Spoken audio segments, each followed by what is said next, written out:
welcome to Paranormal Roundtable. I'm your host, Josh Turner. And with me tonight is Anthony and Tony and Nellie. You want to say hi, Nellie? Hello. You're not usually on with us. Anthony, you want to say hi? Yeah, hey everyone. And Tony. Gonna be a good show. Tony's there anyway. So, what? How dare you do this to the face do you of the show? want to talk to the face of the show? If the face looked like something that, was from creepy outer space or something. So The face looks like a racer head. The perfect face for a paranormal show. Oh, wow. Perfect face for a David Lynch movie. Wow. Oh my gosh. Okay, folks. So here what we got tonight, we got something really weird to talk about. This show, we talk about werewolves and vampires and all that kind of stuff, but this goes way back to like vampires. Everybody knows what that is, right? It goes way back. And so we're going to talk about that tonight. So but before we get started, let me get the prelims out of the way. We have a few changes that we've done. We have Paranormal Roundtable group still on Facebook. Please go join.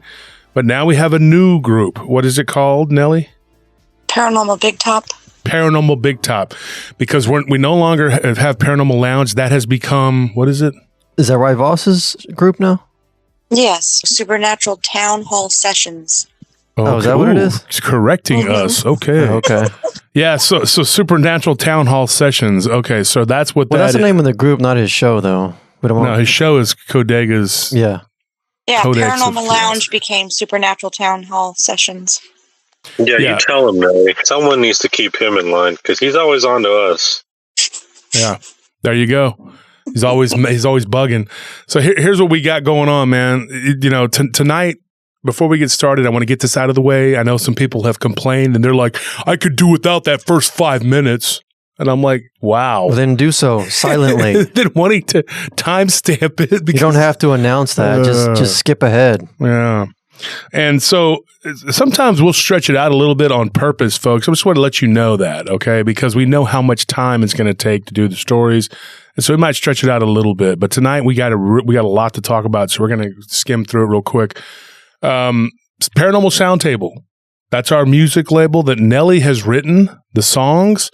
It's all her idea, her whatever. I contributed a little to some of the ideas, but like the music and stuff, we've kind of came together and decided how we want to do the music. But she writes all the lyrics, it's all her. Yeah, it's pretty much Nellie's creative project. And it's on iTunes, Apple Music, Amazon Music, Spotify, and YouTube. Yep, Paranormal Soundtable. I will say this. Nellie told me that I need to take credit for it, and I will. I helped write a couple of the lyrics on like 2 of the songs. That was it. I think that's all I had. She's like, you need to be, you're being too modest. I'm like, yeah, let's quit BS in here. I'm not really the one in charge of that. So Paranormal Soundtable, something I'm very proud of, though. I'm very proud of my wife. She's a good artist too. She just has a lot of talent. So that's that. We got that. And then we have the Patreon. Patreon to me is the best way to support the show. You get a $10, $20, $30, $40, $50 tier. And each one gives you a little more. If you get the top tier, you get like 4 books altogether. 2 of them are my autograph books. The tier right below that is you get 3 books. One of them is one of my autograph books, and of course you get a shirt and a whatever. And the $30 tier is basically you get 2 autograph books from different authors, not me. $20 it's 1 book, and then $10 it's 1 book. But on the $20 tier, you get a shirt or a hoodie, and then just like in the 30, 40, and 50. So there's that. We get that out of the way. That's a lot to say, a lot to talk about. Also, we want to remind you, we do have a way that if you want to donate and help the show, we have a PayPal link that we'll put in the show, and then you could do a super chat. Also, go to Paranormal Roundtable live stream, which comes on every Friday. We have a guest every Friday, and that is on that is at 8 o'clock to 9 o'clock, somewhere between 8:30 and 9. We always try to say 8:30, but it doesn't work out. So we try to get there between 8:30 and 9. You'll get the notification if you sign up for the notification.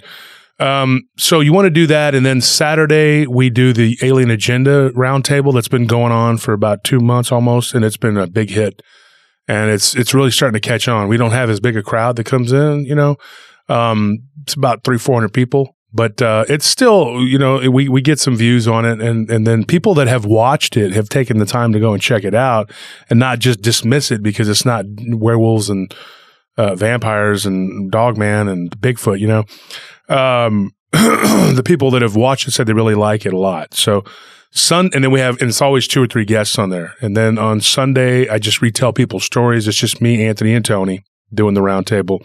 And of course, we have Tuesdays, which is what this is. And I have Thursdays with Blondes and Booze at 8 o'clock to 10 o'clock. They always have a guest. The ladies do a really good job, Brandy and Krista. So what we're going to talk about today, if in case you didn't know, we do a live stream, and it was episode 218 on the live stream, and that is called The Werewolf Confessions. We named it that. It was Impromptu Werewolf Stories, and it was because the guy who gave me the information, his name was Gerald, he said to go ahead and do it. He wanted to do it, and he had a sense of urgency that I was not really sure why, and he didn't really give me a reason, and I didn't pry into it, and I just said, okay, I'll do it, because I was going to wait until that following Sunday. So that was the Monday before yesterday. As of this recording, this is Monday, but like Tuesday in your book, because you're listening to it on Tuesday. So it would have been a little over a week ago. So go back and check that out. That show was interesting too, because afterwards we did a Q&A, and then we just ended up having Chris Garetano come on. He was in the chat, and then he jumped on and we started talking to him, and then Paul Sinclair came on. And then after a little while, Chris jumped off, and because he's doing a big project, big movie project. And then me and Paul Sinclair were on there for a while, and Paul told some werewolf stories from England. So it was really cool. It was a really cool show. Go check it out. It was one of our best, I think, but I have to give credit to Gerald, and today we're going to talk about Joel. Now, I did not realize when he told me that he goes, he had a friend that and as of when I was talking about it at that point, I did not know that Joel was the name of his. If you go back and listen, you know what I'm talking about. When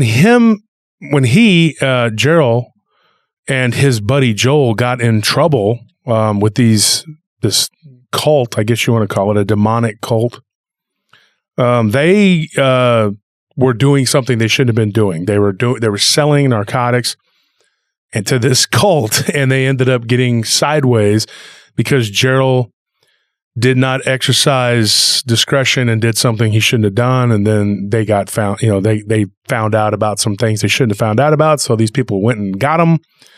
And Gerald was actually supposed to execute this man, Joel.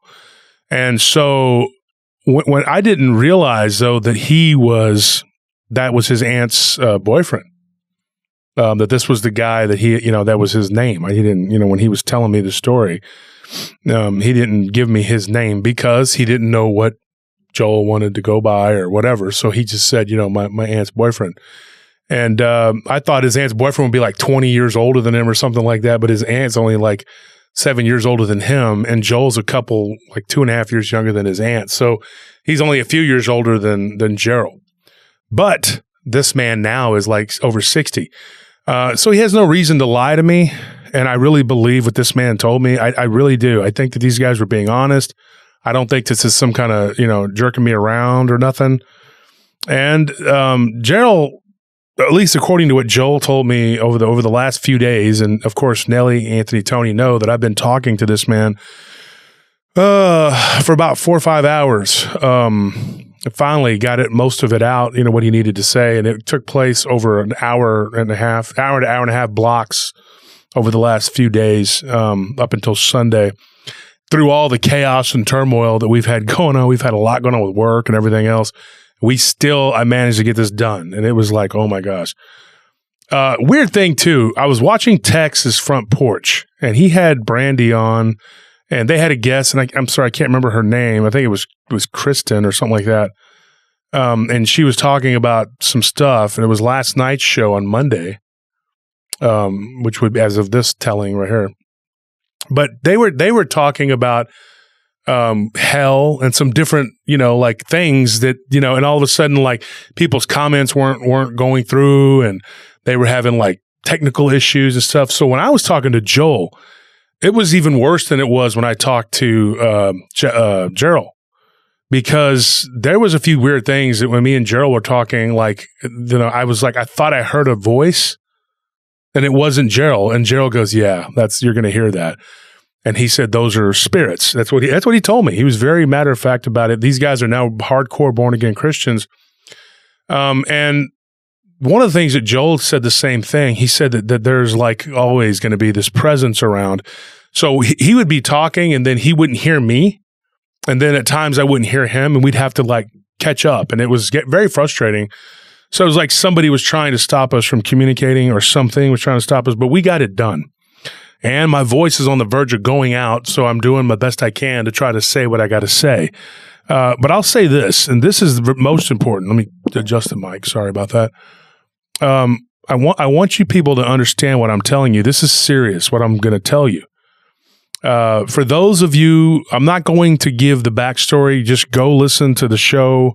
I'm not trying to plug it. It's not going to like do much for you to go back and listen to it for us, but I think it's important if you go back and listen to episode 218 of the live stream, The Werewolf Confessions.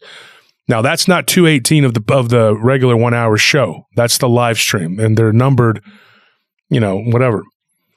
So that show was 5 hours. Yeah. That show was 5 hours. Go back and check it out. I'm not going to give the backstory of what's going on, of how Joel and his friend, Gerald, of how they got in trouble with these people and whatever. I will just say, like I just said, they were selling narcotics, and it was a large amount of LSD, and they got a hold of like other types of hallucinogens because that's what these people wanted. So they made a connection. One of the people that was supplying them ended up becoming the new connection when these two went into working with this cult.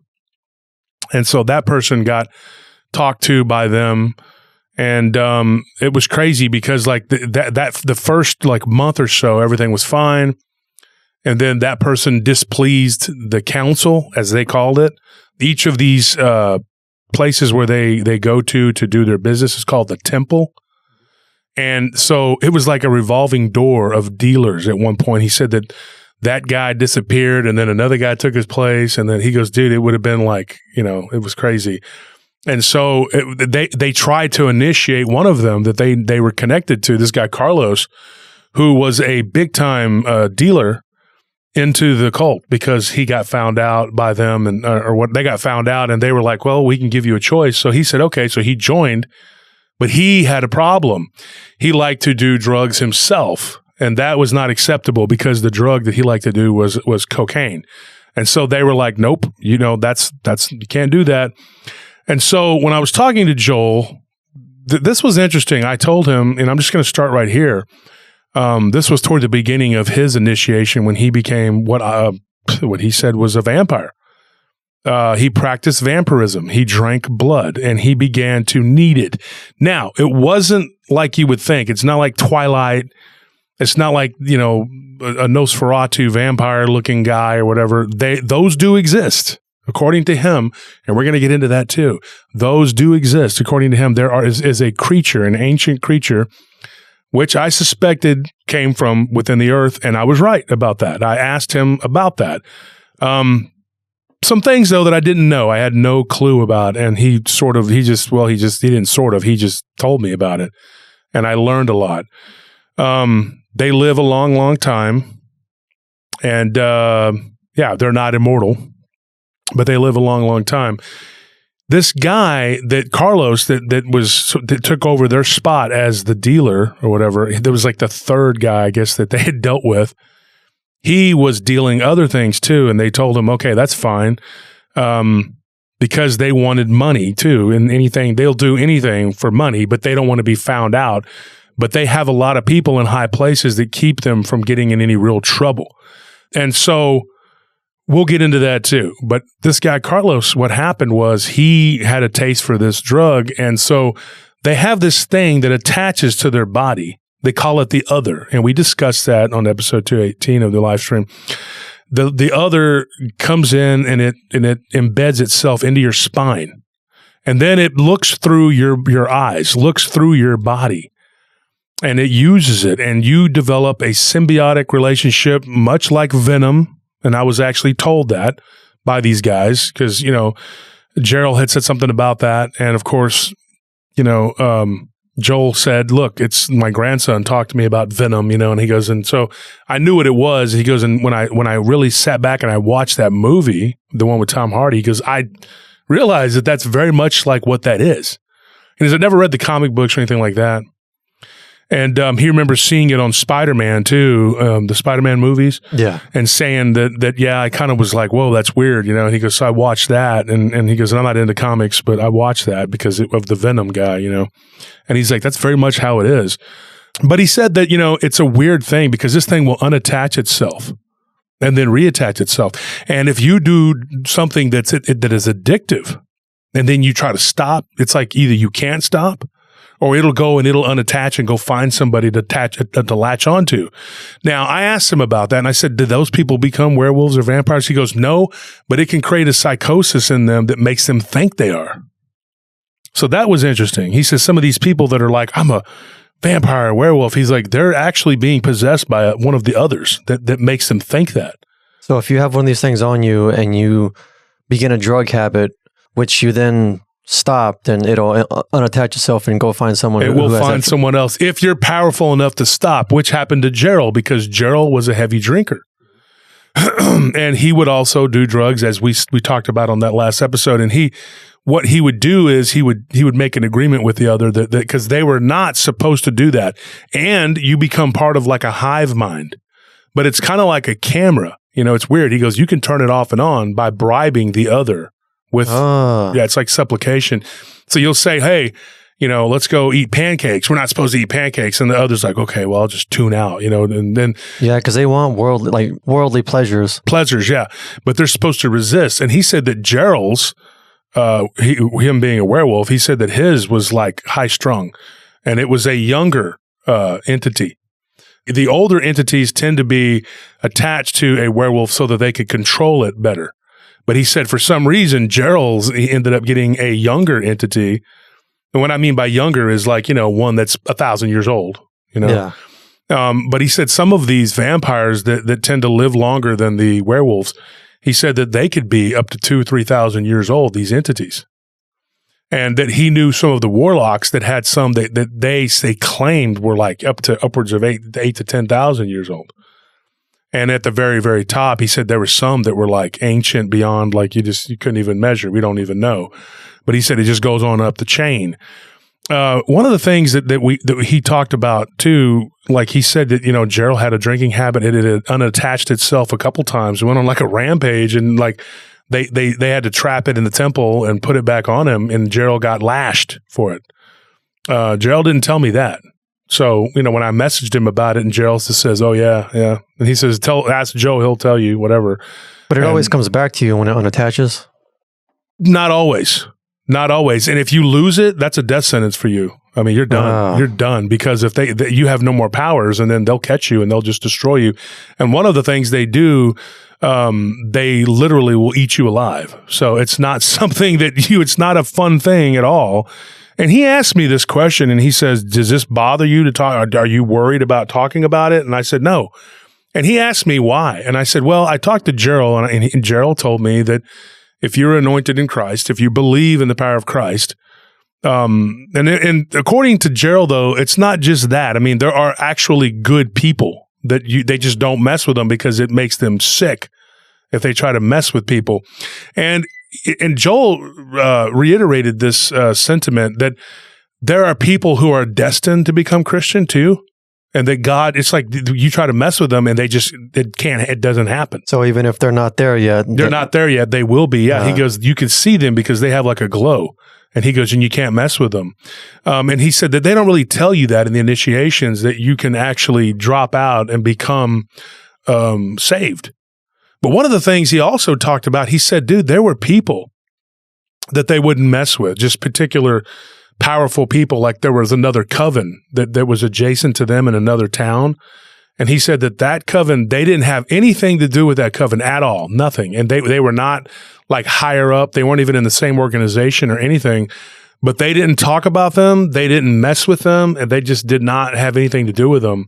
And he says, as far as I know, they were like another sect of black magic practitioners and shapeshifters, which he heard was ruled by a reptilian, a big, strong reptilian. And apparently his people didn't have anything to do with each other. They had problems at one point, and they kind of just left it at that, a truce. And that was just kind of left an open wound. And they never talked about it ever. In almost 20 years that he was doing this, it was black magic all the way. It was just really, really bad stuff, and when they would fight with other covens and other, what he called circles, that they would be full tilt. I mean, they would be like, it was like gangster stuff, I mean, sometimes they would just shoot each other or something and leave somebody there, like just like, whatever. But it didn't happen that often. They tried to keep things under wrap, and they picked victims and things like that based on like their power. Like if they were weak, if they were spiritually weak, then, but the prize was innocence. They wanted innocence, if they could get in it, it was really disgusting the way that these people operated. And Gerald didn't glorify it, and neither did Joel. They did not. And they did not want to become this. It was not a choice for them. They were forced to do this or die. And that was Gerald told him he wasn't going to kill him. And so they turned him, and but they really wanted Gerald because he's 6'5" and like, 350 pounds, and he's a huge muscular dude. And so they attached a little more wild, one of the others to him, and made him into a really powerful weapon. But he said that Gerald was not a braggart at all. And I had to get it out of Joel. And Joel told me about, his werewolf, the abilities he had that Gerald had. He said, dude, Gerald didn't even really realize how powerful he was. And I wasn't going to tell him because Gerald was unstable. And so he said, I knew Gerald for years before we ended up doing this. And I knew how tough he was. He would walk into a bar and clear it out, beating people up, And he said that the higher ups, the very powerful warlocks and the ancient ones, as they called them, he said it was kind of a misnomer though, because the people themselves weren't ancient. It was just the demons. And that's what we call them, demons. That's what they are. Let's just say what they are. They call them the others, but they're really just demons. And so he said, these demons, they would control everything. And the people, there was an illusion that you had control, but the people really were subject to the demons. And he said that some of the ancient ones were that Gerald had challenged them. And just the fact that he was willing to challenge one of them, he should have been taken out.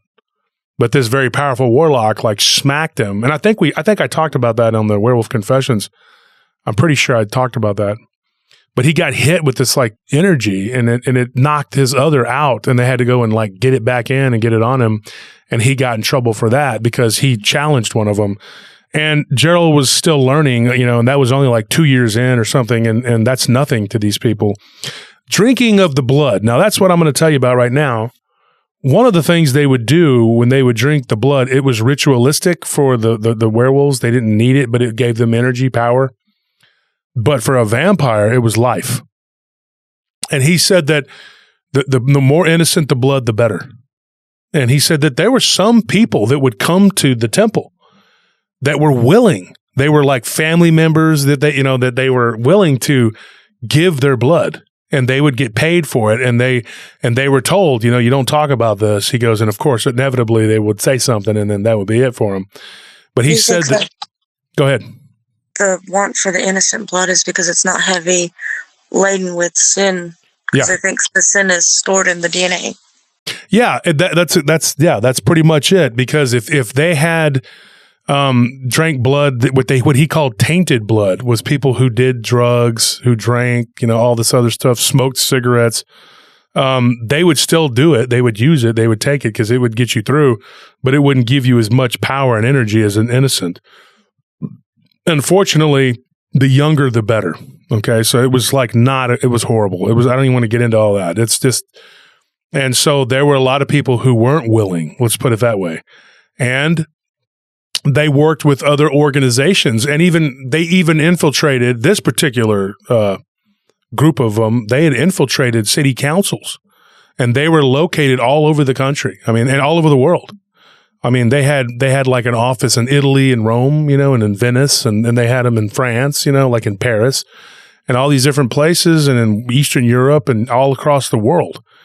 They were even connected to like Asia. I think he said as far flung as like Japan and Taiwan. I mean, they had places and then they could go in and out of these portals, but you couldn't do it in a physical form.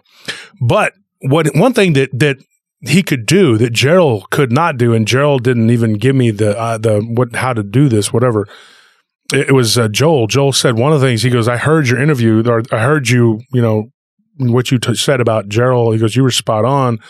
You retold it pretty good of what he told you. And he said, he goes, when you talked about the portals, he goes, I wanted to say of the portals, he goes, now that's something that Gerald, he goes, wouldn't have really known. He's like, they weren't able to travel, because he wasn't as high up. Joel got really into it, and Joel knew that he had seen how disposable people were. So his thought was like, if I don't perform, I'm not Gerald. Gerald's got this big, huge, massive body. He's a perfect weapon. He's like, I'm just a skinny country boy, from Mississippi. Like, what in the hell am I going to do? He's like, so I had to but he goes, I'm smart. He goes, I'm not bragging, Mr. Turner. He goes, I'm very smart, intelligent. And so I use my intelligence, my wits, I guess you would say his cunning. And so he endeared himself to these people by willing to do anything. And he said he wanted to move up. And so he studied, and they gave him this thing called the Black Book. The book is very important because it's like a manual that you read. And he said it was weird, dude. This part's really freaking weird right here. He said that the Black Book was never ending. Like you could get to the end and it just keeps going, but it never changes. The size of the book never changes physically. And I was like, what? And he was like, dude, he goes, yes.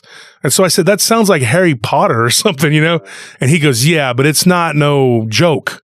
He's like, these grimoires that they give you, they're all stored in the Black Book. And he said that the information, you never have to go and get a new information. He said it was like a black book that was like very metaphysical, like it was there, but it was like the information, whatever you needed, you could just think it and it would show up to give you the answer. And he said when he first got it, it was very much a physical thing. He read it from cover to cover. And so then he had a couple questions and they said, go to the Black Book. And he's like, I did. And they're like, no, there's not just 400 pages of that book. No, there's more to it. Go back and read it. Like it's alive? He didn't say anything like that, but he said, yeah, it's basically a book that, you go back and read and you can keep finding more information.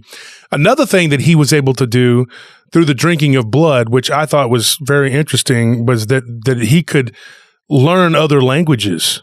And whatever the other knows, Like if it knows multiple languages, you're going to know it. They attached a very old one to him. And so this one knew like old, like ancient languages, because it had practiced and studied, because these demons have to do that too. They have to learn this stuff. They're not born with the knowledge. They have to learn it. And so he said that over the course of thousands of years or whatever, because these demons are not all the same age either. Like that's a misconception too, according to what he said. Now, if you don't believe me, don't believe me. I don't care. If you don't want to listen, don't listen. But this is what this guy told me, and I'm giving you the information. So people are going to call me names and say all kinds of crazy stuff that we're making it up or they were making it up or whatever. And that's your choice. You can believe or not believe. I'm not forcing it on anybody. But what he said was, this is not like, like you would think it is. He's like, the metaphysical becomes your life. It becomes the spiritual world is real. And like Gerald told me, when the other is attached to you, you can see the attachments on other people. You can spot another person like you a mile away. Yeah, it's like the line between this world and the next almost disappears. Mm-hmm. You said that there is no turning it off either. It's like a nightmare. You walk around seeing demons like all the time. And he said some of them look horrible. And you could see some of them like feasting on people. You could just see them destroying them, And he said that it was nasty. And he said, but your other also works kind of as a guard dog. And me and you talked about this, Anthony. It works kind of as like an alarm system. Like if other demons try to come into your house and mess around and do stuff, he said that other will tear them up and the other has a whole army of others that will come and defend you, So he said you had that kind of power, like no other demon was going to be able to mess with you. And if you come across a demon that was more powerful than yours, the other would just call the hive and they would come and defend you. And he said that there were, and I asked him this question because I was very interested in this. And I know I'm jumping around a little bit, but I'll bring it all together. You know how I always do. But he said that there were reptilians. Because I asked him, I said, what do you know about the reptilians? And he said, oh yeah, they're reptilians. They're everywhere. And he said that some people know that they're reptilian and some people have the DNA. They don't know it. And he said that he had different theories about what it is and what it was, but he never did really care that much to find a lot about it. That's the guy we saw at the restaurant. Oh, yes, absolutely. Like that. I'm not even going to get into that right now. Yes. But so he said that there was reptilians that would actually become vampires. And he told me, as far as what he understood, there was a race of reptilians that lived within the earth that were purely vampiric, and that they were constantly at war with another race of reptilians that were much, much older, and they were not vampiric, and but they weren't benevolent either. And he said that a lot of this stuff was turf war type stuff, and it was black on black, like I always say, dark on dark. There is no like, oh, well, these guys are saving humanity. They're good. He goes, no, they're just trying to destroy the others so they can take whatever it is from humanity. And he said, as far as he knows, there is no good guys. There's only shades of black and blacker.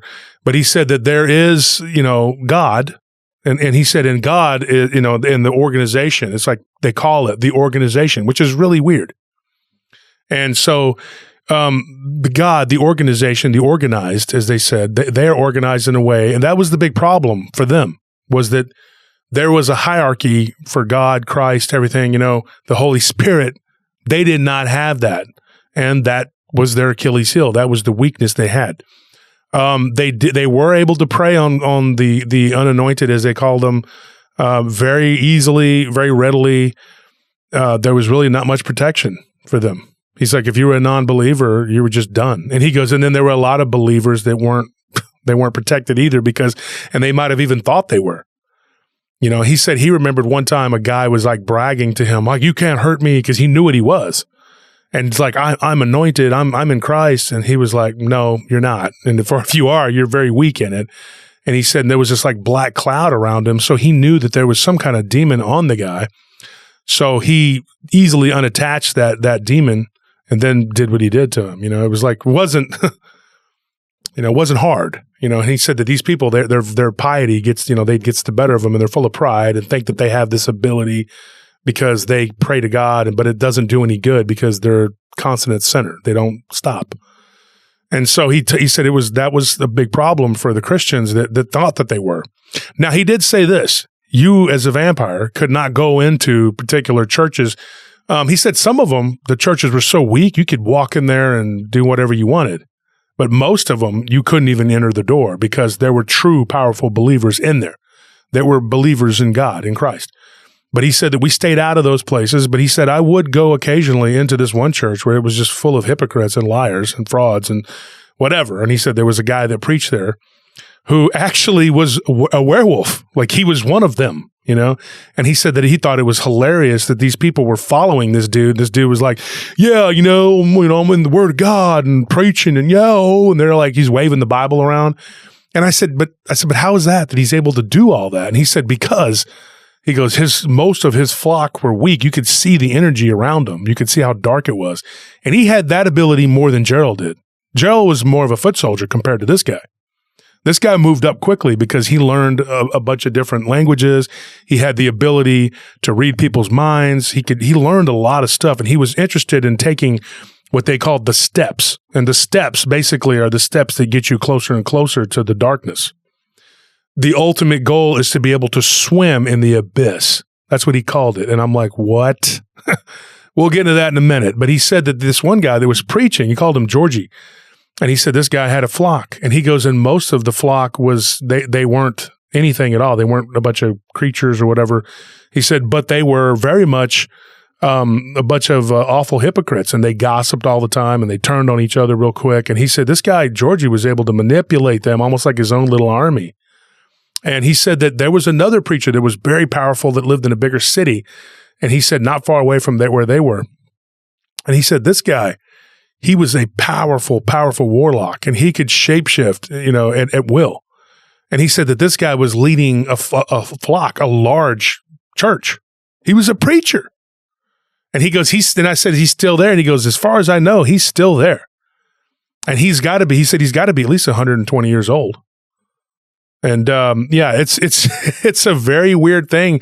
People don't know the guy's age because the guy changes his face and says, I'm a new preacher, whatever, every 20, 30 years, and they change him out. And, and there's people that'll give them their IDs and whatever. I mean, they had it made, So this other makes you age a lot slower then? It's not the other, it's the blood. Oh, okay. Yep, the blood. The other doesn't affect your age. He said, and he's even met teenagers that were more powerful than stronger people because they got attached by an other. But he said that there was one guy that was there who was only like a 19-year-old kid, basically, and he had an ancient other that had attached itself to him because this guy was basically what we this is my terms called an NPC. He was born there is no redemption for this guy. He was born to be evil, and that was it. And so the other just found him and took him, and he ended up with an elder. So he had a higher rank because he was almost like perfectly possessed. Now, that's another thing you and I discussed, Anthony, about this interview. Perfectly possessed children. These people that have these children. Now, he said it most of the time it didn't work, but sometimes they were able to conjure up like basically an empty vessel. They would through this union. They called it the birthing. It's like a rite, where they have this sex magic. And like I said, if this is making you uncomfortable, turn it off now, because this is not, PG. I'm telling you right now. They have sex magic that they use during intercourse, and they will do these horrible rituals, and it involves like carving runes and stuff on the woman and doing all these like different, I say runes, I mean, they're like magic symbols, sigils. And the woman will become like, she'll fertile and she'll have a child that's basically just looks like a human, like Rosemary's Baby, but it's born to be like a serial killer. Basically, this child has no soul. It's not even I said it's like a child that has an other attached. He said no. He said that is a demon. It's a pure demon in a child's body. He goes, and these demons just learn to mimic, humanity. And this child, the flesh is a baby, but the spirit is, so it's not even a human. Yeah. Well, it's just an empty vessel at that point. Mm-hmm. And he said that is very uncommon. That is not a normal thing. He says he only knew in his whole time he was out doing this, he'd only met like maybe 10 that were like that, because it normally didn't work. But he said that usually what you get is a child with a human soul, and that child is just tormented by demons for its life. These people were doing horrible things. I mean, you would not believe the things they were telling me. Ritualistic cannibalism and actual cannibalism, which was another thing that they practiced. The vampires in particular were ravenous, always looking for blood. The werewolves just kind of like, they all could eat normal human food. That was not a problem. Your spouse was always in danger because if you were stupid enough, as he said, stupid enough to get married and have kids and have a family, he said they became a liability, which was for Gerald. They threatened him with his family all the time. And they told him, you better be able to keep a secret, because if not, your family's gone. And so that was the thing. He stayed going on and off with Gerald's aunt. And eventually she got involved because she found the Black Book. And he said that normally the Black Book would not be noticed by a human unless it calls out to them. And it has to be someone that's susceptible. So he said that she began to read it. He comes home and she'd read half of it. He's like, I was gone for like 12, 13 hours. I come back and she's read half the book. He goes, which is unnatural. So he knew that it was speeding through, was giving her this information. He was like, she was just like 200 pages of like really hard to read, whatever. And it was just flowing. And so he took her to the temple, which their temple was called Shea. There was another one called Gara. They had these weird names. The Gara temple was the bigger temple, and Shea answered to that temple, and it was called the Order. And so what they did was they would go to the temple, and he said at the temple they found they would do ritualistic all kinds of stuff. The use of MDMA and LSD was very prolific. Like they constantly used it to do their rituals. So it was like putting you in a state of mind that you could be more open. Now, I asked him about that, and I said, do those drugs make you more susceptible to demon possession? He said, not necessarily. He's like, but it loosens you up, and you can't give anything addictive to the other. That's the thing. That's why they didn't use cocaine, heroin, things like that, PCP, whatever, meth. All those things were poisonous. It would just, he goes, that's for the sheep, as he called them, the people. And he goes, we don't use those. He goes, we do things that are non-addictive, but that will open you up to do whatever. He said, but going hand in hand, magic and the use of psilocybin and LSD and MDMA, and sometimes all of them together. Because your blood pressure could be 300 over, 200. It wouldn't matter because you're not going to die. You know what I mean? He goes, you only die if the other unattaches itself to you in the middle of this. Then your body's like, whoop, you're gone. Because you're in this heightened state of emotion and stuff, and all this stuff could happen. And he did see that. People like that were set up to be killed too. They would just drop over, fall over dead because their heart's beating at, 200 beats a minute, and they're like their pulses, whatever, And he's like, dude, it was a real thing. One of the things he said though, like getting back to what we had talked about earlier about how it was almost like, maybe I didn't talk about this, how their order was like organized. They were always at war with somebody, always. But it was for so that they could get more power, more control. But he said that it was more subtle. It wasn't like out in the open or whatever. It was done through magic. And typically when someone would pass, it would be like you yourself, part of the order, you would know how it happened. You would know that that's how it went down. But other people, would not know. They would not have, they would just think, oh, this guy got go into his car, he had a heart attack. Favorite method of getting rid of someone was just for them to have a cardiac arrest. So I told him about something that he may or may not have been aware of when I told him at the time. So I thought I should tell him. And I said, have you ever heard of the black dog? And he says, yeah. And I told him, I said, well, what is that? Because I know the Querejo. It actually does that. It attacks somebody. And he finished my sentence. He was like, yeah. And it rips them apart. And then the people see it and it's a cardiac arrest. He said, yeah, that is basically a warlock. So what that is a warlock. When you enter in an agreement with it and you don't fulfill your duty or whatever, it'll come for you. But he did say that there were black magic practitioners all over the world that weren't connected to any kind of order. And they were able to summon things like the black dog. He also talked about this black mist or smoke that people would see, and it was a way for them to go into their house. So what he said, this is really interesting. He goes, you could walk up to someone's house. You would stand outside their house and you couldn't get in. So you didn't have to break in. You would just turn into like a smoke or a mist and go under the door. But he himself did not do it. What it was is his consciousness flowed out of his body with the other. The other would go underneath the door or through a crack in the window. And he goes, it was a really weird thing. He's like, meanwhile, your body is outside and it's just standing there in a trance. And I said, well, what happens if somebody comes up and sees you? He goes, they won't. He's like, they won't see you. He goes, because most people don't pay attention enough, And he goes, and when you have that ward, is what he called it, like a magic, it's like a shield. People won't even notice you, So he's like, most of the time you wouldn't even notice you'd be standing there doing this. And he said he did this multiple times. So he could do this to enter people's homes without an invitation?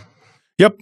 Unless you were, somebody who was in Christ or anointed. And he said that if that person was very powerful in Christ, you couldn't do it but even a Christian, he goes, you can enter their home, but it doesn't mean you can hurt them. He said, but you could do things to them because a lot of people, he goes, they don't know to plead the blood of Jesus over their stuff, over their house, their own family, their pets. He's like, people don't do that. They just live, vicariously, like through, whatever. Not vicariously, what do you say? Like haphazardly. They just live like whatever, sloppy, as he called it. They're just sloppy people. They themselves may be protected, but they're not thinking. They're not sharp thinking, And these people, you got to realize they're very clever. And when they get an other attached to them, you're talking about somebody that all of a sudden has an IQ of 500. You can't match wits with them. That's over. He says once the other left, he goes, I felt dumb. I felt stupid. All the knowledge I had, I couldn't even retain it all. He says, I remember 4 languages now. He goes, I had probably 24. He could easily talk to anybody, And he said that sometimes people would see the black in your eyes and they would freak out. And he goes, oh my gosh, they would notice it. He said, because they had to do this thing at the temple. We talked about that on the other episode, that they went, when he would go to Shea, he would have to go and put his hands in the dark water and the black water. And he said that you would bathe in that, like kind of throw it on your body, which is like reaffirming yourself to the dark, the dark lords, whatever. Which he said was abysmal water. Like it comes from the abyss. It's like what you float in, it's like weird.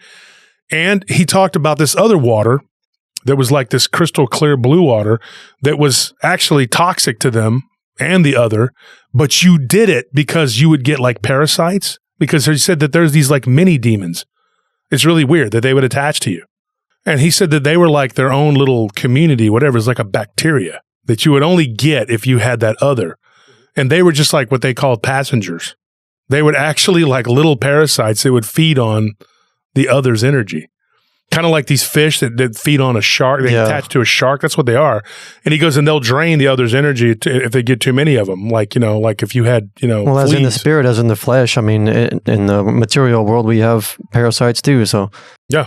But you couldn't see these. So you had to like go and cleanse. You had to go into this blue water and you had to strip down and walk into it. And then it was like an acid to them. And it would like, he didn't know what it was. And it came from this weird spring within the earth. And it was known to be, like he said, if an average human drank it, it would be very healthy. But for them, it was poison. So it was like a purification. And he said, and sometimes it burned your skin and you'd have burns, and if you weren't what you were, it would cause you damage, But he said like a human, though, a normal human would be good for you. But for them, it was bad because they were so corrupted. But he said that you would, get these scars or whatever, and then they would vanish because, your other would heal you, along with the blood, you could heal.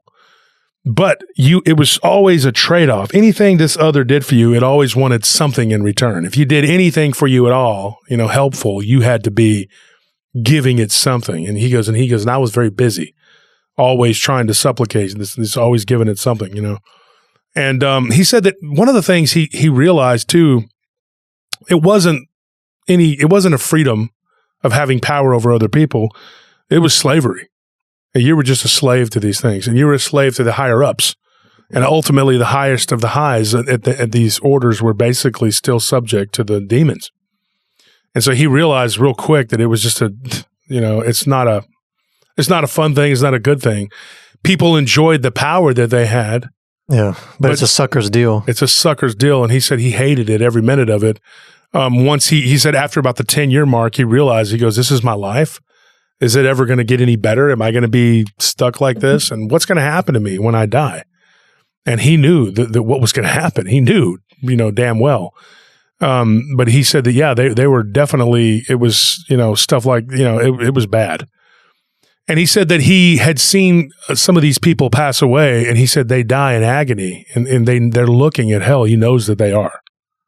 They had to be, And so he watched people be taken to hell, like literally. You could see their soul being dragged down, And so it was just a nightmare. And he said that there were people who did small infractions, but somebody in the higher up had a jealousy for them or something, And the friends you thought you had, they weren't friends. They would turn on you in a heartbeat because they wanted a little clout, or they wanted whatever they wanted to get, they would do. So they would just turn on you. I mean, there was no loyalty at all. He said, guys you would know for like a decade, they would stab you in the back for a little extra power. And so this hive mind became like a slave, it's like a slavery. And he said that one of the worst parts too was that you never were at peace. He goes, even if you slept 100 years, you wouldn't feel rested. You were always tormented. It was no peace. It was constant stress. And I said, kind of like doing what I do, podcasting. It's like these people, like very constant warfare with these people that never stop. But no, all jokes aside, no, it was much worse than that. But he said that, he's like, there was like, you live your life, like there's the human life you live, and then you go and you go out into the world and you be a human and pretend whatever, but it was like a plaything. It was a play. You're playing, and that the human life didn't matter, you know. And then it was like this was your whole life was dedicated to the temple. And he said that, you know, he's like, it's like being in the worst cult you could possibly imagine. And he goes, and most of the people refrained from having children because if they did, they knew if they did, they would just end up being used. But then some of the people were so into it that they would have children so they could indoctrinate them into this. And it was crazy. He says, when you hear about these satanic cults and these people live in them, he goes, it's real. Yeah, it's really real. They didn't call it Satan because Satanists are like he said, they're people who worship themselves and do what thou wilt, the Anton LaVey thing. He's like, that was child's play. And he said, and people always talk about the Masons or whatever. He goes, the Freemasons, he goes, even the 33rd Freemasons are like, he's like, it's nothing compared to what we were doing. He goes, I laugh and people would talk about, oh, the Masons or whatever. He's like, even the higher up Masons that were doing bad, because and there was some of them, yeah, he knew. But he said even that was like very rare that they would be anywhere near as powerful as one of the higher ups in their. Well, yeah, because we know about the Masons as an organization, but it's always the people that you don't know about that are like the real power, exactly. You know, powerhouse. And of course, Anthony, you know some of this because we talked or whatever, but the buildings, you know, tell them about the buildings. These buildings that they would use as their quote unquote temples, they were often like these office buildings, but with no markings outside of them. And it didn't really, I mean, like I get that thinking is like it's just an innocuous building and you want it to be inconspicuous so nobody suspected it of being what it was. But it seemed kind of counterintuitive to me that you wouldn't put at least some sign out there, advertise it as a business that is legitimate, but that the average person wouldn't walk up to and just wander in, like a J&A consulting firm or, you know, some kind of boring, innocuous something or other. But that these are the buildings that they would use for their temples. And it was very odd, you know, some of the things he was telling me. You would think it's not the way you would think it is, you know, like you would, and I told him, I said, you know, me and Anthony were driving and we saw one of these buildings and I said, do you see that? That building had no markings on it at all. And he said, see, you're different. He said that to me. He goes, because I told him there's 2 or 3 here in Austin. And one day I was driving with Nellie and I saw a building and there was nothing on there. I don't know if you remember that, honey. Remember I pointed it out to you and I said, there's nothing on that building. Yeah. Do you remember that? Yeah, it was nothing. Okay, and I'm not going to say where it was at because I don't want them thinking I know whatever. I don't, you know, who knows? But I didn't say nothing. We just the address will be in the comments. But me and Nellie saw it, and he said, "See," he goes, "You're different though than most people." He goes, "Most people they will see that and not even notice it. They won't even give it a second thought. They're not going to be like, you know, oh, look at this building." He goes, the average person, and he did. I asked him about this too, and I said, you know, I have this theory. Based on the Kali Yuga, like where we're at. And he said, yeah, I agree with you. He automatically, before I even finished, he goes, I know what you're going to say, that morality has been reduced. He goes, that's absolutely true. And we feed on that. Or he said, we fed on, he didn't say we feed. He said, I fed on that. And so did my colleagues, basically, or his companions, I guess. But I told him, I said, do you looking back on it now, you're a free man. I mean, you know, you're not attached to this thing anymore. And I said, Gerald told me that he feels every bit of like 80 years old now, even though he's only in his 50s. He said, oh, I feel horrible. He said everything, because my body was taking abuse and it was being masked, you know, by this, you know, this other. And he said, once I was unattached to it, you know, I felt terrible. You know, one time I got unattached to it and I was like, it was gone for like 2 or 3 days. I thought I was going to die the first time it happened. He said, then I was told how to deal with that, to go to the temple and they could summon it back. And if they really cared about you enough, which was rare, they could get another other to come. But he said that was very, very oftentimes not the case. It was a negative thing. And if it was something that you did to cause the other to leave, then you could be in big, big trouble. Another thing he said, the others would leave your body at night. And sometimes, like I said, it would work as a sentinel around your home and protect you from other things. But he said that if they sent a powerful enough demon to come after you, there's nothing that you could do. I mean, even if the other really liked you. And that was the case sometimes. Well, like at night as in like whenever you're asleep or just at night in general? Yeah, he said asleep. But nighttime in particular, though. But he said that if you're asleep, and he said that, believe it or not, he said a lot of vampires do sleep during the day because they have more power at night, because they can be inconspicuous and commit their heinous acts. And so he said that they're not always out during the day, they come out at night. And he said that there were different levels. And the longer you were involved in this, the more you could shapeshift. And he said, get this, there is a type of vampire that can fly.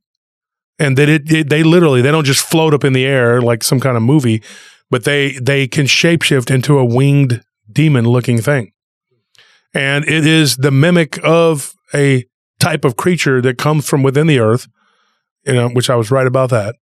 And he said that this thing is an actual species of ancient vampire. There's like this real actual species that comes from within the earth, and they live in various places. And he goes, those demons, he goes, I didn't know a lot about them. He goes, I only encountered them 2 times when I saw them at the temple. And I saw them and I thought, oh, these are people who are in their shape-shifted form. And they were like, nope, it's not what they are. And the reason that they're like 8 foot tall is because they're a different species of demon that is basically what we would call the Nephilim. They were still alive and they lived within the earth. And they lived in these like hives. And he said that if you encountered them, you're as good as dead because they're an ancient race of being. And he said that they consulted them, like told them, he gave them like how to use their ability. He goes, I was not one of those that could do that. He goes, but I could take the form of a black dog or a black wolf. And he goes, I very much could take the form of different things. He's like, Gerald, it was just a werewolf, period. That was it. There was no magic, that he was doing other than that. It was just, you become a wolf. He's like, me, he goes, I could look like something, and people would look at it and it was an illusion, He also said that there was this like constant, like something was always trolling you. He goes, you go outside in your yard and there's an owl there watching you and that it's a witch. And he's like, that it's, as he called them, the BIT, where he said one of the the snitch bees, he said, they're watching me all the time. He goes, sometimes I would throw rocks at them. And there was this one that he called her Nancy. And he said she was terrible. And so he went to the temple. And he goes, she was there, and she was like, oh, so you're going to throw rocks now? And he goes, oh, okay, so you were in my backyard last night. And she's like, I didn't say that, because they were not allowed to admit to it, but they could make comments like, snide comments. And so he goes, okay, well, keep coming back and see what happens. And so he goes, I had a swimming pool in my backyard. And he goes, and one day, he goes, I was in my backyard, and there was this, he goes, and I'm not joking. He goes, this is not a joke. He's like, but there was a black panther swimming in my pool. And he goes, and I wasn't afraid because I could see this red attachment to it, which was like, if you saw that, he goes, it was like very powerful, typically angry, something that was very unstable. And he's like, he walked up to it and he started to talk to it. And he goes, it's so bizarre the first time you actually talk to one of these beings that's in that form. And I said, oh, you mean like a mind speak? And he goes, no. He's like, that happens too. He goes, but this panther was, one of my companions, and it, talked to me. And it's like, what do you want? And said my name and everything, And I was like, well, what are you doing in my backyard? And then he said it came out and shook itself off, and it said, well, I'm on guard duty tonight, so I'm basically just patrolling through the area, and I thought I'd stop by and take a swim. Like literally, this thing was like a black panther. And he's like, dude, it was so bizarre. He's like, and it was in my first year, and when you're a rookie, basically, they really watch you and they threaten you. And he said, this panther walked up to me and he goes, it's like got its head right up to my crotch. Like basically, he goes, I'm getting really hungry. And he's like, at that point, he goes, I just went inside. I was like, oh my gosh, I can't, this thing is like talking to me and it's going to eat me. He's like, I was terrified. I was inside looking, and he goes, and then the next day, there's this guy at the temple laughing. And when he walked into the temple, they were sitting on the steps laughing at him, because they terrorized him the night before. And he said this is something that they did. It was like a regular occurrence, And then eventually, after about his 8th or 9th, 10th year, those around the middle of his stay there, they kind of left him alone. And then he had sentry duty at times, and it was his job to go and terrorize people and do the same thing.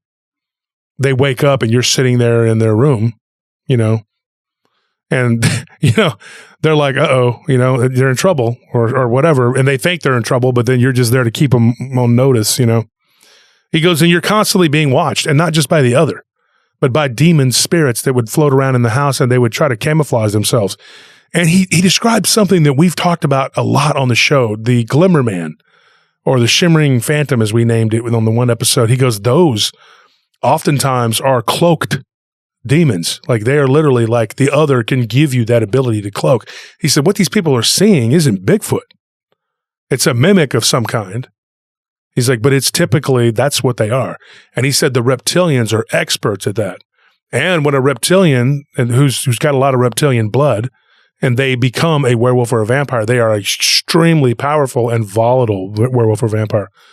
And he said that he always wondered if Gerald maybe had some, bloodline or something going back to the Nephilim because he's such a big guy. And he said that they look for that. They look for those that are of the Nephilim bloodline, which exists. It's a real thing, according to them. So what ends up happening, these people, they have this other that goes with them everywhere, follows them everywhere, does whatever, and they have I don't know how to say it. Like, it's like a terrorist, it's like, it keeps you in line, and it can cause you extreme pain if you, expose it to something that it doesn't like the gospel, like for real, and I asked him, I said, are there any other religions that are protected from it? And he says, not that I'm aware of. He goes, but there could be.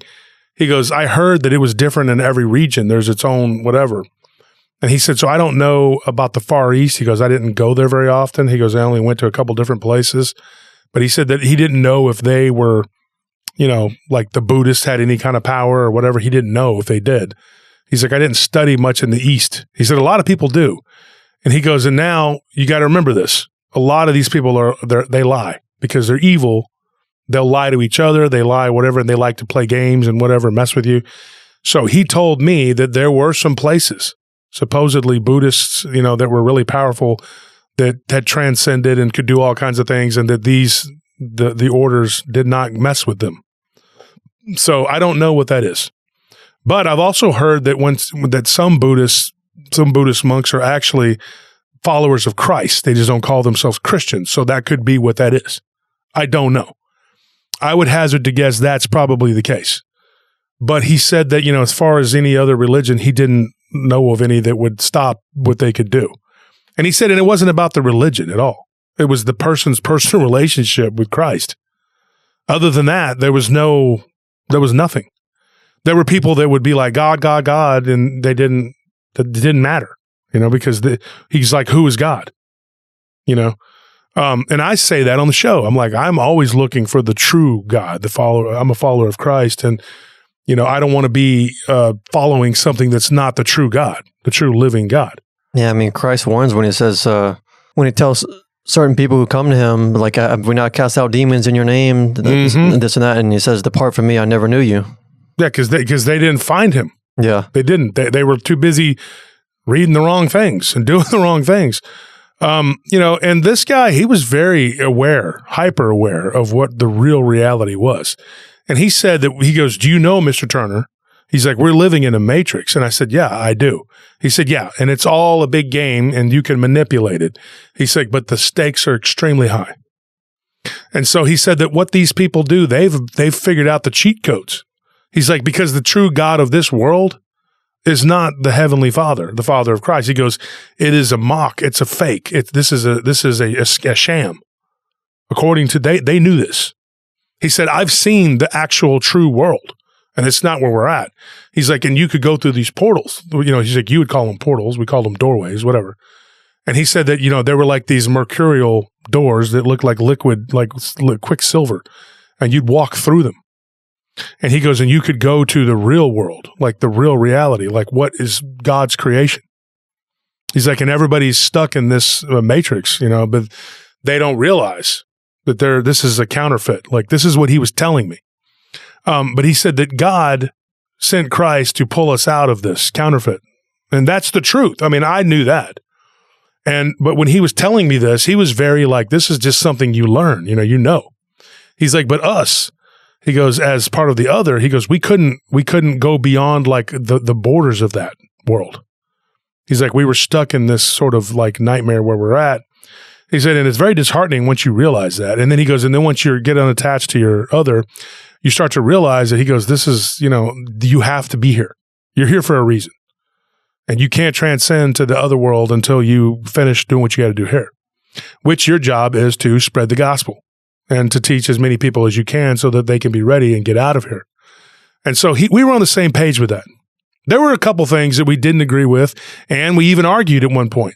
And oddly enough, I thought he had hung up on me, but he didn't. He didn't hang up on me. We just lost the connection, and we were arguing. And I said, I don't believe that. And he's like, well, it's the truth. And I said, well, I'm not going to tell my audience that because I'm already in enough, problems with people that are running amok with whatever I say and do. And he told me, he says, dude, I'm not telling you what to say or do. I'm not telling you what to believe. I'm telling you what I believe and you don't want to hear it. And I told him, I said, I'm listening to what you're saying, but I'm not totally in agreement with it. And he says, well, let me ask you this, Mr. Turner. He's like, you, a podcaster who's done an enormous amount of research and you're very well read and you're one of the most intelligent people I've met. He goes, you got to understand something. He goes, I know the real reality. He's like, and I know because I dwelled in that for so long. He's like, and I'm telling you this to be true. So it's given me food for thought, ladies and gentlemen. I am going to do some research and see if maybe he's correct and I'm wrong. And it wasn't something that was earth-shattering that made me go, oh, I better reevaluate my whole life. But there were some things that I thought were correct that may not be. And it would make some people very mad if I told them what he said, because they're going to go, that's not what it says, And they're going to go, oh, well, that's not correct, because these people think they know everything. And it's going to be like, oh, okay, so he agrees with Josh Turner. So that guy, we're not going to listen to him. But like I said, there were some other things that we didn't agree on. And I don't know if I'm right or wrong, but I'm going to do some research and find out for sure. Another thing that we need to talk about is how these demons or whatever, there's a whole nother world beyond this world. And then there's another world and another world. Kind of reminds me of the pond earth theory, the way he says that this is what it is. And they called it jumping. They could jump from world to world, but they're in these other worlds to protect those other worlds from people like him and the orders. He said that they had sentinels too. And now some of them were good, some of them were negative, and then some of them were just neutral. And he said it depended on the world. He said there are some worlds that are completely consumed by darkness, and they exist like they're on the edge of the abyss. They might as well be just, hell. And I said, what do you mean? He goes, well, you don't fly in a spaceship to get there. He's like, although this is what he said. Some of these beings do use spacecraft or aircraft, as he called them. When they get into our world, they will use it. They don't go interstellar in between planets, things like that. He said they'll use them. Usually they make bases within the earth and they make bases in the ocean. And they'll use this craft to maneuver around because they have to have human bodies. But those human bodies typically are inhabited by demons. And he said that they come from other dimensions, other worlds. He said that I went to a world and they just called it, like, it started with an N and it was like some kind of weird name. I don't even want to say the name because it's actually the name of a demon, but because that demon took over that world. He said, and you go there and everybody is walking around. It's real quiet and orderly. He said, imagine communism on steroids. Like you can only imagine, like no one speaks or says anything or does anything without permission. Only certain people are allowed to speak. Everyone looks down.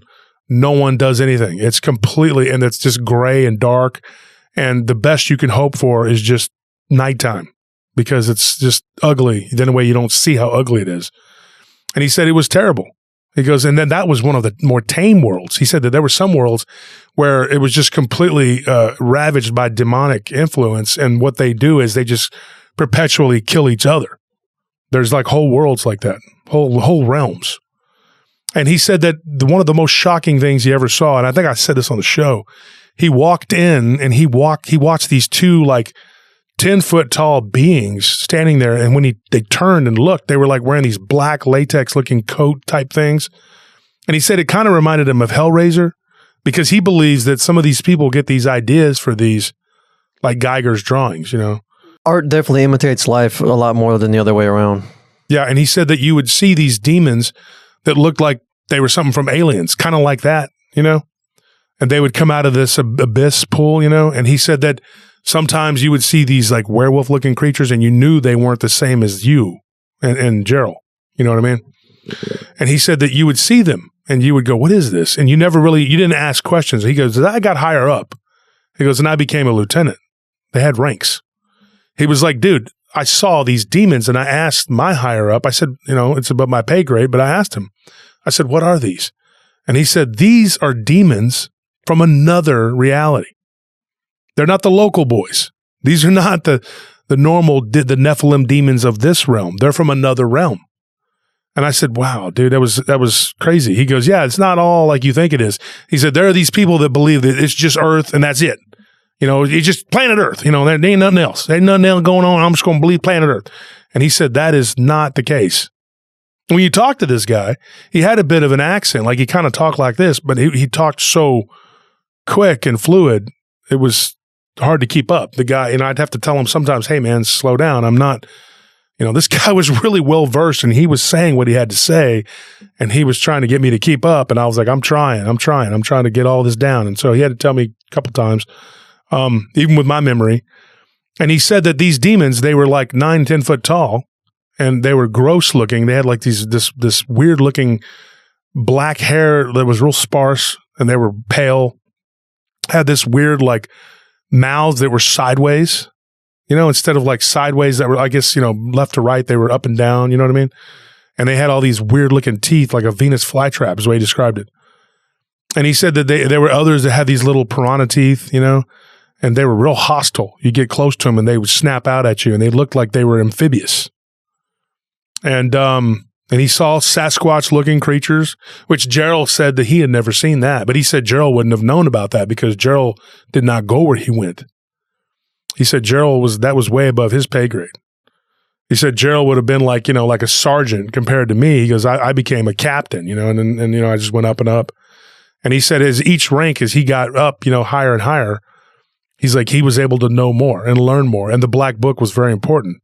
And I asked him, I said, Gerald didn't tell me anything about the Black Book. And he goes, that's because the dummy didn't read it. So I asked Gerald about that. I texted him. I said, did you not read the Black Book? And he said, hell no. He said, I was not really wanting to be a part of that. You know, like he was determined to not know as much. You know what I mean? Like he really did not want to be. But ultimately, what ended up happening, and there's a whole bunch more to this. I could go on and on. But ultimately, what ended up happening is that, you know, we know the story of what happened to Gerald. He was, you know, saved, and he quit all this because of some righteous people that helped him, including his wife. And he said, dude, after about 2 months, he goes, they kept coming to me every day, you know, trying to get me to do something to Gerald. And he goes, and I couldn't. He goes, I couldn't. It's not for lack of trying. He goes, I did try. He's like, I didn't feel right about it, but I thought, you know what? If I don't do this, they're going to kill me. And he goes, and then he said one day, he's like, Gerald just shows up at my house. And he goes, and there were 2 of the order there. And Gerald, he goes, he rings the doorbell. He goes, and here's the story, what happened. And this is how he got saved from it, you know. And Gerald, and this is most important. He said, you have a heightened sense of hearing. You don't, you know, you have, you know, whatever, you can see better, you know, whatever. And so I said, so spot somebody without glasses and that's a werewolf or a vampire. You know, that way. He says, no, because some people will wear glasses just to deceive you, to make you think, you know, that way you can't fool you, you know. He's like, it's like one day somebody's wearing glasses, the next day they're not. Oh, look, they could have just got LASIK. But he goes, but it's not like that. He goes, you had to keep that facade of whatever you were. You had to keep pretending, you know. And that's crazy. He goes, it's like the opposite of what you would think. Some people pretend to be werewolves and vampires, and it's just bullcrap. He goes, we were pretending to be human, and you really weren't. And he said, so he had these two guys from the order there, and they were basically giving him veiled threats. And so Gerald rang the doorbell, and they said, well, answer it. And they went to go hide. Not like hide, but they went into the next room. And Gerald's like, you're coming with me. And he's like, I can't do that. He goes, no, you're coming with me. He goes, and he had 3 other people there, and they were holding Bibles. And I told him, I said, Gerald, I can't do that. You know what'll happen. He goes, what about your aunt? Think about her. He goes, she's made her choice. They called her Bridgie. He said, Bridgie's made her choice. And he said that it was nothing you could do. He's like, she was already a part of it, and she did not want to leave it, and she was a witch, a very powerful witch. She was moving up with his help. And he said at that point, we weren't even together anymore. We were just kind of like friends, you know? And he goes, I was very much a part of this whole free sex thing. There was no, you didn't have like a girlfriend or a wife or anything. Everybody was just, it was an orgy, all the time, whatever, He's like, it was just, disgusting lifestyle. And he said, I told him, I said, I'm not going to do that. He goes, and Gerald's a very large man. And he goes, he reached to grab me. And I thought, what are you doing? He goes, so I went to grab his arm and like I was going to break his wrist. He goes, because I had this ability. He goes, and then I realized I go to grab his arm and I had no strength. Because it was like I was squeezing his arm and it wasn't doing anything. And Gerald literally grabbed me, put my arm behind my back and walked me out like he was arresting me. He goes, and I looked back and 2 of the order were there and I was thinking, are they going to try to help me? He's like, and they did nothing. They just stood there like weaklings, like impotent, And then he goes, I get in the van. He's like, and they literally kidnap me. They throw me in a van and they take me to this church and they sit me down and it's like this hall where there's like tables and chairs, like where people eat, like fellowship hall, He goes, and I'm not going to, he told me the church and the name and everything. I'm not going to disclose it. But he said that this preacher comes out and starts praying over him. And he said, they didn't have to cast anything out of me like they did Gerald. He said, it was already gone. When Gerald showed up, he's like, he had this white, yellowish glow about him like he'd never seen. And he's like, and these men that were with him were like, had like whitish blue. It was weird. Like you could see the different auras. And he goes, it was crazy. He goes, and then the next thing you know, they just looked like normal people again. He goes, and I didn't even realize that the other had left me. It wasn't even going to put up a fight. And he goes, and my other was very powerful. But these men were devout. They were absolutely devout. And so he said that they were like purified silver, which is something that vampires and werewolves don't like. Vampires too. And he said that these people were praying over me. And I just immediately accepted Christ. I was just like, I'm free. I'm free. And he goes, and then it just hit me. He goes, and I started saying it out loud. I'm free. I'm free. And he was like, and he's in Jesus' name. And he just repeated the salvation prayer. He goes, and that was it. He's like, I stood up. He goes, and I felt like, $1 million. He goes, but as the days went on, he goes, my body felt horrible. And he goes, I go outside of the church and I vomit up this black goo. That was like this byproduct, I guess, is what he called it, from having the other, And he's like, it all came out of me. And he goes, and this black stuff that would be in my eyes, I looked in the mirror and it was in my eyes and it was leaking out of my eyes. And he's like, I looked into the mirror and I spoke in Jesus' name and it just jumped off of me and went down the drain. And he said it was crazy. And then he realized like he was just swimming in this black abysmal goo. And he's like, it was a terrible, terrible thing. And he realized every sin he had committed. And he said, I go home and it's like a week of just, fasting, trying to get my body back, and then praying to God and asking for forgiveness over and over again. And just telling God how sorry I was, and he goes, it just was over and over. I kept just apologizing. Like, I can't believe I did all these things. And he's like, dude, it was definitely a relief, He goes, but I also, all the emotions that I had long buried were gone. I became, all of a sudden right there. I was like, I felt a righteousness about me that I had never felt in my whole life. And he said that I thought that, at the time I thought, man, I feel like I'm just going to fall over dead because his body was so racked with pain and so tore up from all of the abuse, that he had done. He goes, doing all this changing and doing all this stuff, he goes, it's not a costume. He goes, you're not just putting on makeup. He goes, you're changing into something else, and your body pays the price. It's unnatural. It's a very unnatural thing. And so, to conclude the story, he basically just went into, asking me if I had any questions at the end of this. And I said, I have a ton. And so I asked him a million questions, and he answered them as best he could. And so what we're going to do, folks, I'm going to tell you this right now. Okay. If you guys want, I'm going to do a Q&A at the end of this show, if this is the end right now. And we will do a live stream. And if you want to go over to YouTube and jump on the live stream, I will answer questions, some of which may have already been answered during live stream number 218. I would encourage you to go back and listen after we do the live stream tonight, right now, as we leave this show, the end of this show. I will do a live stream, and I will answer questions that I was told by Gerald and Joel. When this ends, okay? Because I thought it better to just tell this on the podcast, because that way people from the podcast will go, hey, let's go to the live stream. This episode is going to create a lot of buzz, I think, and people are going to have a lot of questions, and they're going to want more and more and more. This is one of those stories that comes along like just once in a blue moon. Yeah. There have been a few, that have just really gripped us, and people always say, well, you're a great storyteller. You know how to retell the story, whatever, but it's not a story. It's encounters that people are having. But this is a guy's life story. I'm like, what happened to him? And he gave me a story about his upbringing, and how he grew up hard, and he ended up, he's like, we were the perfect victims. We're just a couple of hillbillies that were selling drugs, and we made a connection and all this other stuff.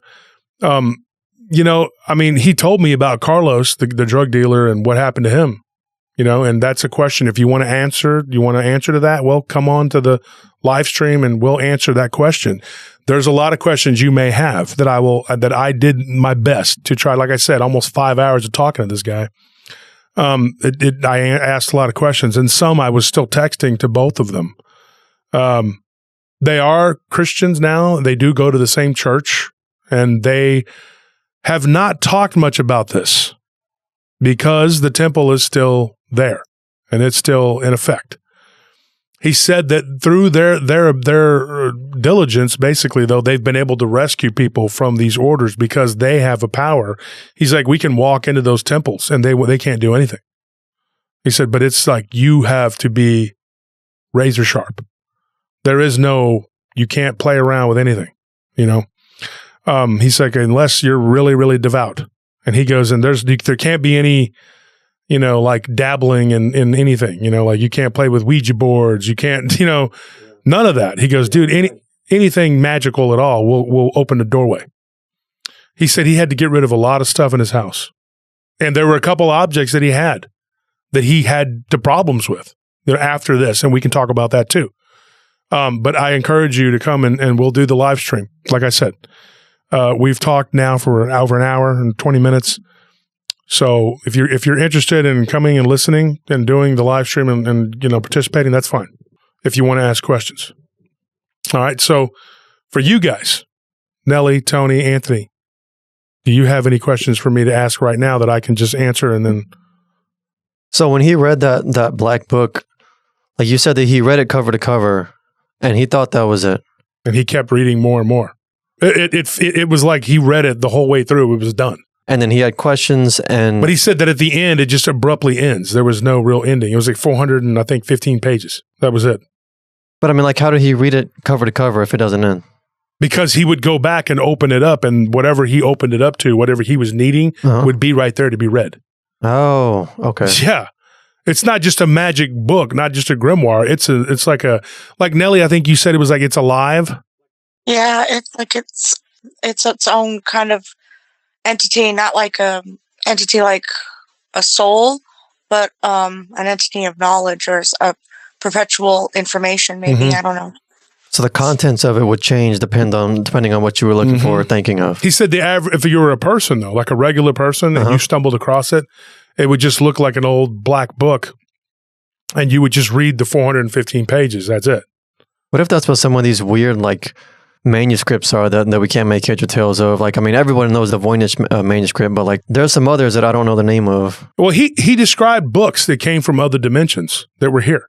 And that's another question that the chat, they can ask, and maybe we can answer that on the live stream. I will say this.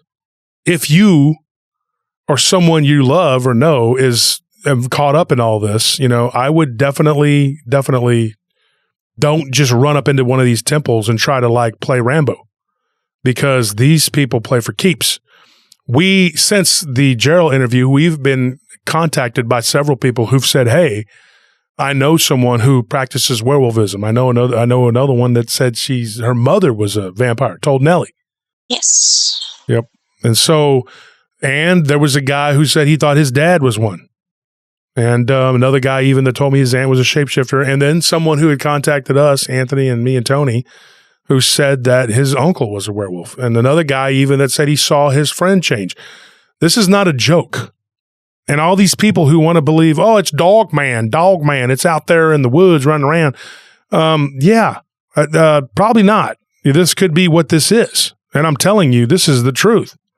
There's people out there that are doing these things. And I've suspected for a long time, but I finally, when I told Nathaniel's story on Sunday, which is kind of connected to this, about a Bigfoot that chased them, but Nathaniel had nothing to do with the order or anything like that, but he introduced me to these people. And he said, you need to talk to these people because this could be the answer to the dogman phenomena. Now, there are connections to these, what they call assets. And we've talked about that on the show too. And he had something to say about that. So if you want to know about that, go to the chat. He also said that there is a spiritual one and a physical one. There are different breeds and species of different types of these creatures that live within the earth. He had something to say about that. But anyway, he goes, all I can really say for sure is what I was and what I know, and these interdimensionals, really weird. There was some really weird stuff, something that we would classify probably as some sort of space alien, but it's not really a space alien. That's not what it is.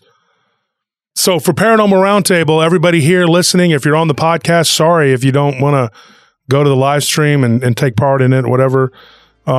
Sorry, man. I guess I don't know what to tell you. Boo-hoo to you. So if you're listening to me on Spotify, which a lot of people do, a lot of people listen to me on Apple and Spotify and all these different platforms, try to make it over to the live stream. If you can't, then I don't know, try to make it on another day and see what the people ask the questions.